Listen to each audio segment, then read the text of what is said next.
They say some moments haunt you forever. Not just because of what happened, but because of who you became when it did. For me, it all started on a rainy Saturday afternoon. The kind of day that feels heavy even before anything goes wrong. The sky was this dull, washed-out gray, like it couldn't decide whether to cry or just keep everything bottled up. I stood by the kitchen window, watching the rain streak down the glass, and for the first time in a long time, I felt completely alone. James, my husband, had left earlier that morning for yet another business trip. No goodbye kiss. No warm smile. Just a rush to take care, and the sound of the front door clicking shut behind him.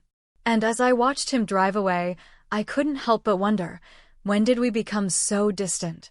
When did my presence start feeling like background noise in his life? The kids were away for the weekend, staying with their grandmother. So the silence in the house? It wasn't peaceful. It was loud. That kind of silence that creeps into your chest and makes your heart ache. I wandered from room to room, tidying things that didn't need to be tidied, just to feel like I was still here. Still useful. Still visible. That's when my phone buzzed. A group message from Thomas, one of James's closest friends. But the chat included Malik and Evan too. All three of them. They said they were nearby. They wanted to drop in and hang out for a bit. Now, maybe I should have said no. Maybe I should have thought twice. But I didn't. I paused for a moment, fingers hovering over the screen, and then I typed back, "Sure, come on over." And just like that, I opened a door I didn't realize I'd never be able to close. I tried to pretend it was no big deal. Just friends visiting. People I'd known for years. But when they walked through that door, something shifted. I could feel it. The air felt warmer, thicker. Their laughter filled the space James used to fill. And for the first time in what felt like forever, someone actually looked at me. Not past me. Not through me. At me. Thomas gave me the soft smile, like he saw something in me I'd forgotten was there. Malik cracked jokes like he always did, but this time there was a certain sharpness in his tone. And Evan? He hugged me like he meant it. Like he remembered how it felt to hold a woman close. I brushed it off. I told myself I was being silly. That it was just my imagination running wild. But deep down I knew something had already started. Something dangerous. I was vulnerable. I was starved for affection. And I was standing in a quiet house with three men who suddenly made me feel seen. What happened next? I've never told anyone. Not even myself, not really. Because admitting it out loud would mean accepting who I became that day. But if you stay with me, if you really want to know, I'll tell you everything. Just be warned, this isn't the kind of story with heroes and villains. It's messier than that. It's real. And it changed everything. So before we go any further, take a breath, hit that subscribe button to Heartfelt Tales Unfold, because the rest of this story, well, you're not going to believe what happened next. I married young. Maybe too young. Back then, everything felt simple, like love alone would be enough to build a life on. And in the beginning, it was. James swept me off my feet. He was that kind of man, confident, driven, the life of any room he stepped into. He could make a whole table laugh with a single comment. He had dreams, big ones, and I believed in every single one of them. I was proud of him. I wanted to be his peace, his home. And for a while, I think I was. But time has a way of wearing things down. And somewhere between the late nights at the office, the promotions, the deadlines, and the always too brief dinners, James stopped seeing me the way he used to. He started coming home later, smiling less, touching me like it was a chore, not a choice. We still shared a bed, but the space between us was colder than the sheets. I tried. God, I tried. I started cooking his favorite meals again. I lit candles. I bought new lingerie once. He barely looked up from his laptop. Said he was tired. I smiled and nodded like I understood, but inside, something cracked just a little more. We have 2 kids. Beautiful, noisy, full of life kids. When they're home, the house feels like a real home, Sticky fingers on the fridge door, crayon drawings taped to the walls, little footsteps running down the hallway. Their laughter used to be the thing that held me together. But even their joy couldn't hide the fact that James was always somewhere else. He was physically there, sure. But emotionally? He hadn't been in the same room as me for months. So I filled the silence the only way I knew how. I threw myself into making our house feel warm, inviting. If I couldn't fix our marriage, maybe I could fix the space around it. The living room became my little project. Soft beige curtains, gold-accented throw pillows, eucalyptus candles burning in the corners. A warm throw over the arm of the couch. Family pictures framed in wood along the staircase. Me, James, the kids. Frozen smiles. Quiet lies. It was around that time his friends started coming over more. Thomas was the first. He'd drop by on weekends sometimes, saying he was just passing through, but he always brought something. Pastries, a bottle of wine, once even a small bouquet of flowers for the hostess. He'd sit at the kitchen island and talk to me while I folded laundry or prepped dinner. He wasn't flirtatious, not exactly. But there was something comforting about his presence. He listened. He asked about my day. He laughed at my stories like they were actually funny. Malik came by too, loud and full of energy. He'd bring the kids little gifts. Comic books, candy, once even a mini drone. The kids adored him. And I appreciated the distraction. He was bold, always teasing, calling me Queen of the Castle and Wonder Mom. It was harmless at first. Just jokes. But there was a heat behind his eyes sometimes, a look that lingered a little too long when James wasn't around. Then there was Evan. Evan was different. He didn't talk as much. He didn't need to. He had this calm, confident energy that made you lean in just to feel it closer. He noticed things when I changed my hair, when I wore a new shade of lipstick. He made me feel visible. Like I was still someone worth looking at. Worth knowing. It was subtle, at first. Just casual visits. A knock on the door.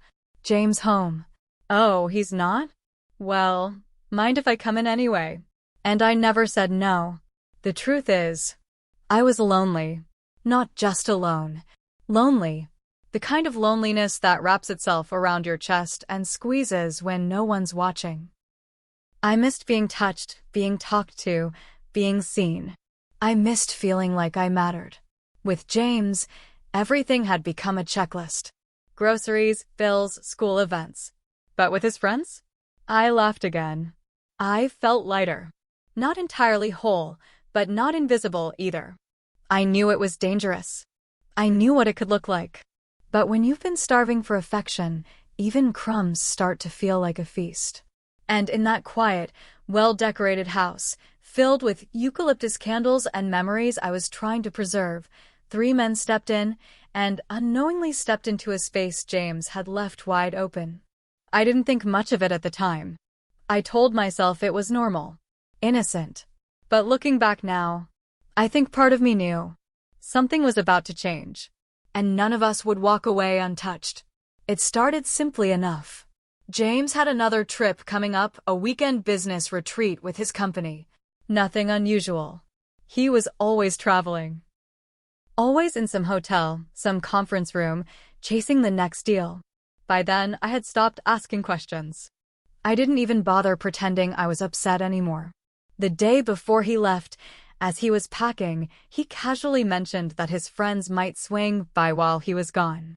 They'll probably hang out for a bit, watch the game or something, he said, barely looking up from his suitcase. Just, be nice. Make sure they're comfortable. I laughed a little, mostly out of disbelief. So now I'm hosting your friends while you're away? He gave me a quick kiss on the cheek, more of a formality than affection, and said, "You've always been a great hostess." And that was it. That was the moment. So small, so ordinary.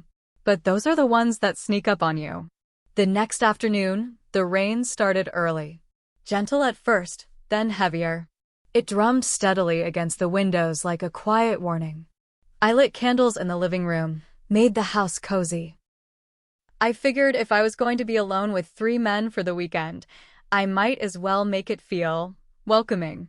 I wore a simple dress, nothing flashy, nothing too revealing, but something that hugged me just enough to remind me I was still a woman, not just a wife and mom. Around 5:30, the doorbell rang. First Thomas, then Malik, then Evan. Each one carrying something. Thomas brought a bottle of red, Malik had snacks, Evan brought flowers. Not for James. For me. Just a little something for our lovely hostess, he said, handing me a small bouquet of white lilies. My breath caught, but I smiled, pretending it was normal. Pretending my heart didn't flutter just a little. We settled in the living room. The fire was crackling, the wine was breathing, and the laughter, it flowed easily. Too easily. We talked about old college stories, the kids, work, movies, anything and everything. I remember Malik teasing me about my grown woman wine taste when I brought out the glasses. Thomas helped me set the table without even being asked. Evan watched me the entire time. Quietly. Closely. I made them dinner, roasted chicken, garlic mashed potatoes, and green beans with almonds. I'd made it 100 times before, but that night it felt different. I plated it with care, added little garnishes like I was cooking for someone I wanted to impress. They noticed. They kept complimenting the food, my kitchen, the ambience. I blushed more times than I'd like to admit. And then came the wine. 1 glass turned into 2. 2 turned into 3. The laughter got louder, the eye contact lingered longer, the casual touches, like Thomas brushing my arm when he passed behind me, began to feel charged. Malik made a joke about how James was lucky. Evan didn't laugh. He just looked at me. And I'll never forget that look. It wasn't overtly suggestive. It wasn't even inappropriate, not exactly.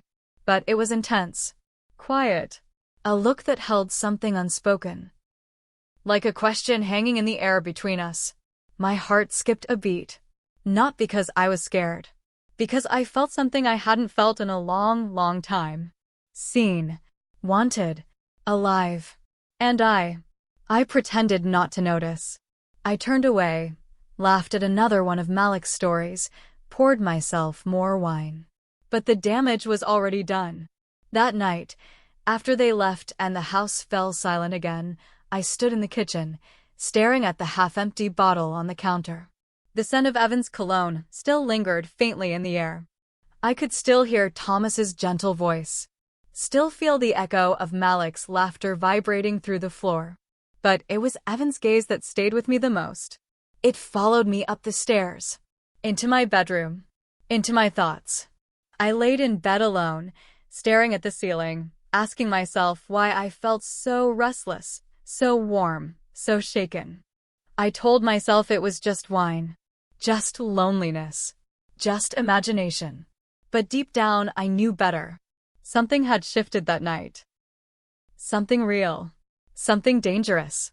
And I could feel it. We had only just begun. Was it wrong to enjoy the attention? That's the question that kept spinning in my mind the next day, over and over like a broken record I couldn't stop playing. Was it wrong to want to feel wanted? To crave the way their eyes lingered? To smile at the way they laughed at my jokes like I was the most captivating person in the room? I kept telling myself I was being ridiculous. Dramatic. That I was just lonely and letting my imagination get the best of me. But the truth? The truth was simpler. And messier. I was starving. Not for food. Not for gifts. But for connection. For something that made me feel like more than a housewife stuck on repeat. Yes, I'm a mother. And yes, I'm a wife. But before all that, I was me. And somewhere along the way, I had gotten lost in everyone else's needs, but my own. That morning, I stood in front of the bathroom mirror longer than usual. I ran my fingers over the lines forming beneath my eyes. Lines James never seemed to notice. I applied mascara slowly, carefully. Added a little blush. Wore the perfume I hadn't touched in months. I wanted to feel something. Anything. And as I stood there, I had a flashback. To the beginning. To James and me in our early days, how he used to kiss the back of my hand just because. How he'd stop mid-sentence to tell me I was beautiful. How we couldn't keep our hands off each other back then. We didn't need reasons. We didn't need timing. We just needed each other. But somewhere between work meetings and school pickups, between unpaid bills and unspoken resentments, we forgot how to touch. Now, even when he was home, he barely looked up from his phone. The warmth in his eyes had cooled into routine. The excitement had turned into obligation. When I walked into the room, James used to light up. Now, he barely blinked. So when Evan looked at me the way James used to, when Thomas spoke to me like I mattered, when Malik made me laugh like I hadn't in months, how could I not respond? I should have said no to dinner the second night. But I didn't. They texted me again later that afternoon, asking if I'd be home, if they could come by to watch a movie and grab some takeout. I paused at my phone. I remember just standing there, staring at the screen for a long time. My thumb hovered over the keyboard. My heart beat a little faster. I wasn't confused about what I was doing. Not really. I was confused about why I wanted it. It wasn't about cheating. It wasn't about revenge. It wasn't even about them. It was about me. About that cold space inside my chest that had been growing louder each day. About the silence James left behind when he stopped holding my hand. About the ache that crept in every night I slept alone, even with him right beside me. So I typed out 2 words, "Sure, come." They arrived just after sunset. Malik with his usual swagger, Thomas with his calm smile, and Evan. Evan with that same quiet intensity. They brought food, Thai. My favorite. They remembered. We curled up on the sectional, a movie playing in the background that none of us paid much attention to. The room was dim, the glow from the screen flickering across our faces. I sat in the middle, Malik on one side, Thomas on the other, and Evan, he took the floor right in front of me, leaning back against the edge of the couch. Close. Close enough that I could feel the warmth of his back against my legs. I laughed too much. My smile lingered too long. My body leaned without thinking, and I hated myself for how easy it all felt. I kept telling myself nothing was happening, that everything was innocent, that I was just enjoying the company, just soaking up the attention like sunlight after a long winter. But deep down I knew I was slipping. Every laugh, every glance, every shared look was pushing me closer to a line I swore I'd never cross. And still, I didn't stop it. Because the truth? I didn't want to. That second dinner opened a door I didn't know how to close. And once it opened, everything began to shift. It started in ways that seemed small. Little things. Evan stayed late that night, after Thomas and Malik had left. Said he forgot his phone. But he hadn't forgotten anything. He lingered. Just stood there at the doorway, one hand still resting on the doorknob, the other tucked into his pocket. He smiled softly, that same quiet, thoughtful smile he always wore. I told him I'd grab his phone. It was sitting right there on the coffee table. But he didn't move. "I'm not in a rush," he said. There was a pause long, thick with something unspoken. He walked back toward the living room, looked around, then sat again on the edge of the couch. So I sat too. Not beside him. Not at first. But close enough that I could feel the warmth of his body in the space between us. Close enough that silence didn't feel awkward. It felt charged. We talked. Not about anything deep. Just life. Favorite foods. Childhood memories. But beneath every word, there was tension. A kind of pull I tried to ignore but couldn't. When he finally stood to leave, really leave this time, he didn't just walk out. He stopped at the door, turned, looked at me.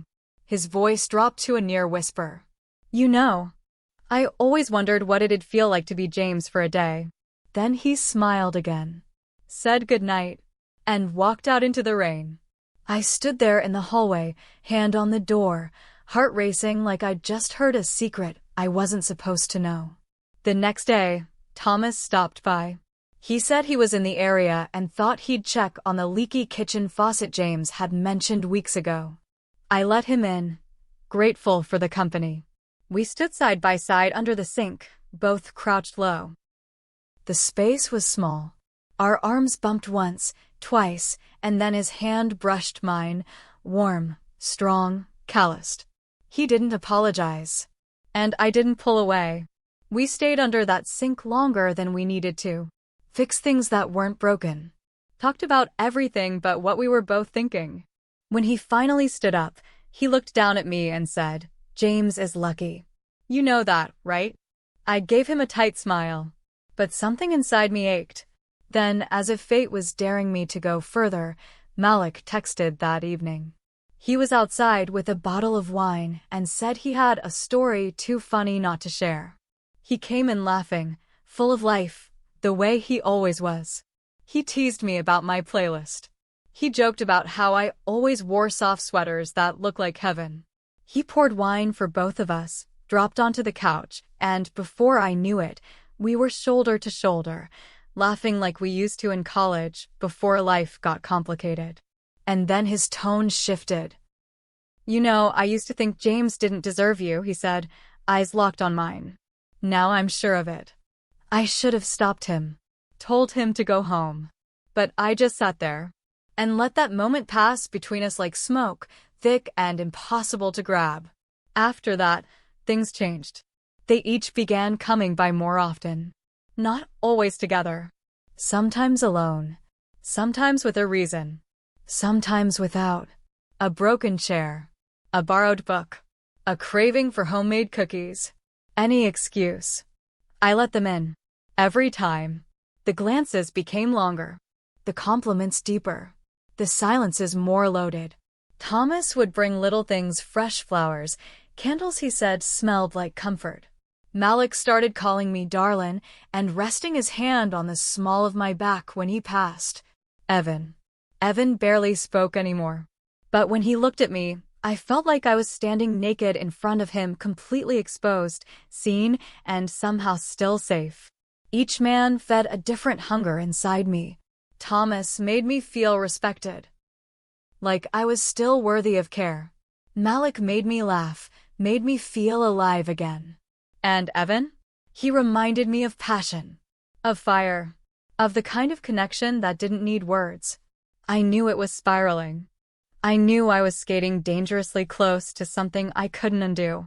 But I didn't stop. Because in their eyes, I wasn't invisible.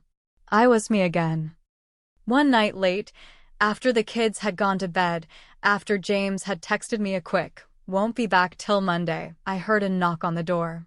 I opened it, expecting just one of them, but all three stood there, smiling, soaking wet from the rain. No explanations. No awkwardness. Like this was planned. Like they knew exactly what they were doing. And I just stood there, frozen, my breath caught in my throat. And in that moment, before anyone said a word, I realized this wasn't about James anymore. This was about me. What happened next? I'm not sure I'll ever be able to explain. But I can tell you this, after that night, nothing was ever the same. I should have said no. I should have closed the door, smiled politely, told them it was late, told them I wasn't feeling well, anything to stop what was already unfolding in front of me. But I didn't. Instead, I stepped aside, and I let them in. The three of them walked in like they belonged there, no hesitation, no awkward glances between them. It was as if they'd talked about it, as if they already knew what this night might become.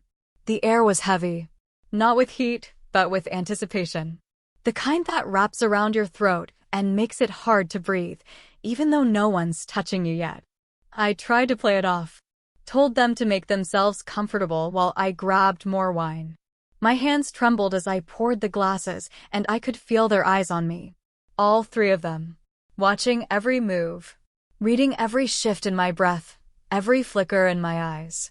We ended up in the living room. Same space as always, but that night it felt smaller, dimmer, more intimate. The shadows clung to the corners of the room like they didn't want to miss anything. It started off light. We talked, joked, laughed about the usual things. Malik turned on some music, soft, low jazzy.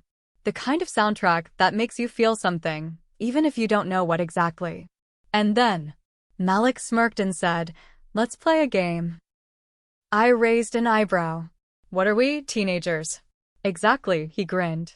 "Teenagers had fun." So we did. We played a game. Something silly at first, truth or dare. It was harmless at first. Light-hearted. Malik dared Thomas to sing a cheesy love song from the 90s.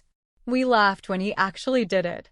Then Evan dared Malik to say something vulnerable. And Malik, always the joker, got quiet. Looked right at me and said, "I think I've wanted something I shouldn't for a long time." My chest tightened. The room went still. I took a sip of wine and smiled like I didn't hear it. But we all heard it. Then it was my turn. Malik leaned in. Truth or dare? I hesitated. My heart thumped so loud I was sure they could hear it. Truth, I whispered. He smiled, but there was no humor in it this time. Just heat, curiosity, and something darker. "What's something you've never told James?" The question hit like a slap. I froze. I could have laughed it off. I could have said something safe. But instead, I looked down at the glass in my hands and said that sometimes I feel like I don't exist when he's in the room. No one spoke. Thomas reached out and gently touched my knee. Just for a second. Just enough to say, "I see you." And then Evan leaned closer. His voice was low, deep, barely above a whisper. "If you could change one night in your life, would it be tonight?" I couldn't speak. I couldn't breathe. He moved closer, close enough that I could feel his breath against my cheek. He didn't touch me, but his presence alone made my skin feel like it was on fire. Thomas just sat there, watching me, not saying a word. His gaze steady, serious. Like he already knew what I was thinking. Like he'd known for weeks. And then, the questions stopped. The game ended. But the tension didn't. There were no more dares. No more jokes. Just the four of us. Sitting there. In a room so full of electricity, I swear I could hear it crackling in the air. It wasn't just physical. It was emotional. Twisted. Charged. And terrifying. I was pulled in every direction, by every glance, every unspoken invitation, every part of me that wanted to feel, everything I hadn't felt in so long. I don't remember how long we sat there in that silence, but I remember how it felt. My breath shallow, my skin warm, my heart pounding like it was trying to escape my chest. And then something happened.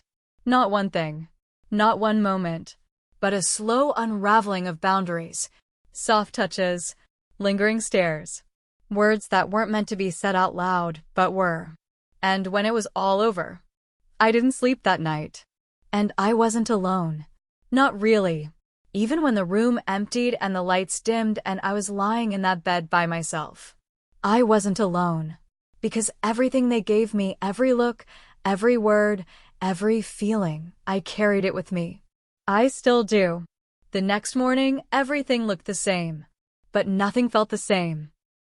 The sunlight filtered through the blinds like it always did, lighting up the dust in the air. The house was quiet, too quiet. That eerie kind of stillness that settles in after something irreversible has happened. Like the walls themselves knew what had unfolded the night before. My head was pounding. My body felt strange, like it wasn't entirely mine anymore. I moved through the house like a ghost, numb, detached, waiting for something, anything, to break the spell. But nothing did. Then my phone rang. It was James. I froze when I saw his name on the screen. My fingers curled tightly around the phone, and for a moment, I just stared at it, like maybe if I looked long enough, it would disappear. I didn't answer. I couldn't, because I knew my voice would shake. I knew he'd hear something in it. Something I wouldn't be able to explain. He texted instead. "Just checking in. Hope you're okay." I typed back. "All good. Just tired. Kids are fine. Love you. Lie. Lie. Lie."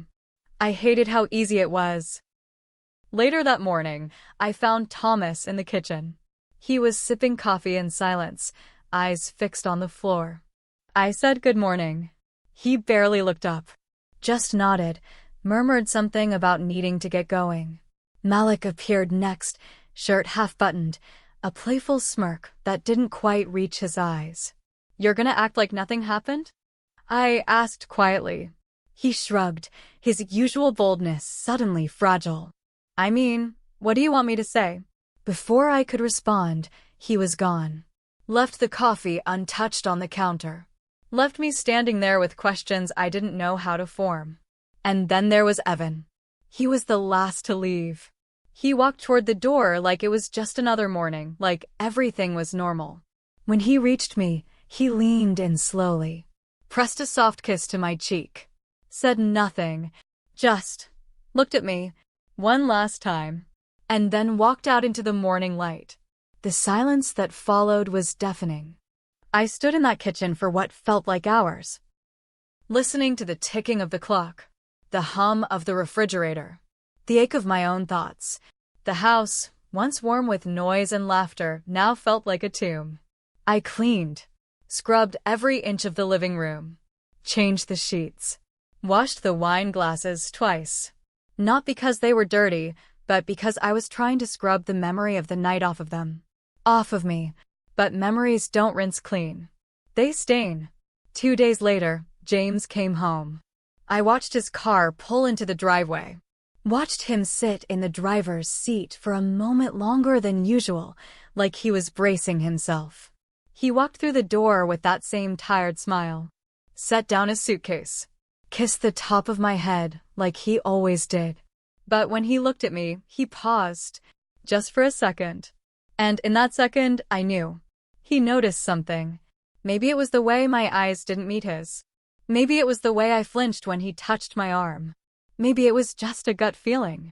He didn't say anything, but he didn't have to. I saw it in his eyes. A flicker of something. Not suspicion, exactly, but distance. That same distance I'd been feeling for months, except this time, it wasn't coming from him. It was coming from me. I moved around him like a stranger. Polite, smiling at the right moments, asking the right questions. But inside, I was screaming. Not from guilt, from confusion, from the storm of emotions that had taken root inside me: desire, regret, fear, a strange and terrible thrill I couldn't admit to anyone, not even myself.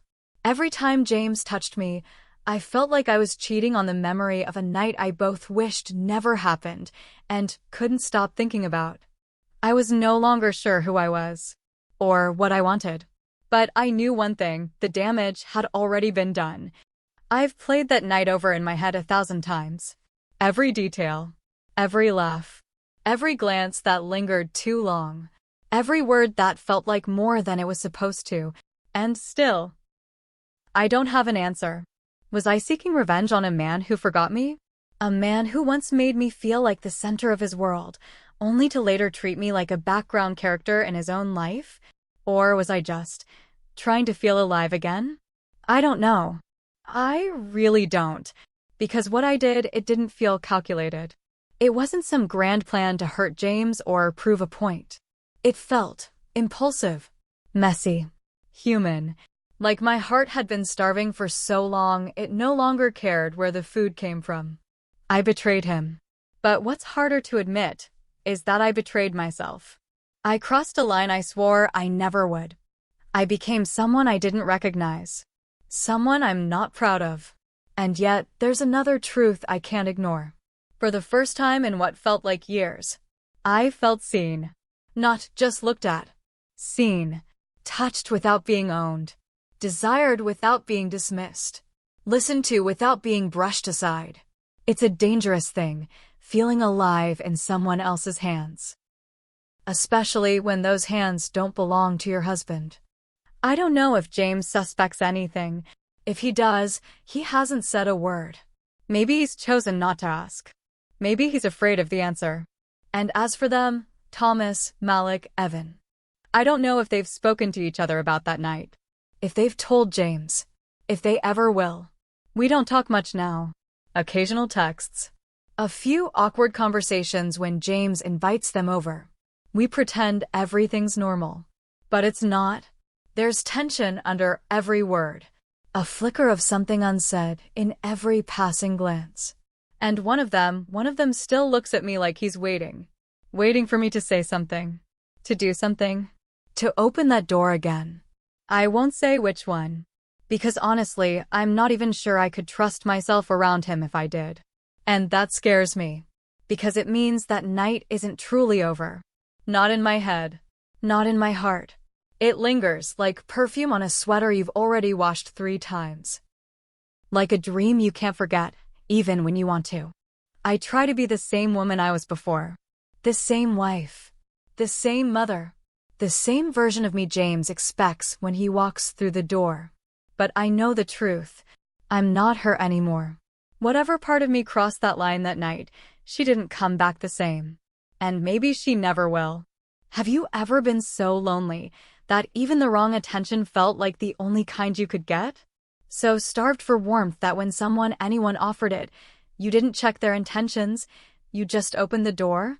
That's where I was. Not proud. Not sure. Just tired. Tired of being the last thought. The one James barely noticed unless the kids needed lunch or the laundry wasn't folded. Tired of sleeping next to someone who felt 1,000 miles away.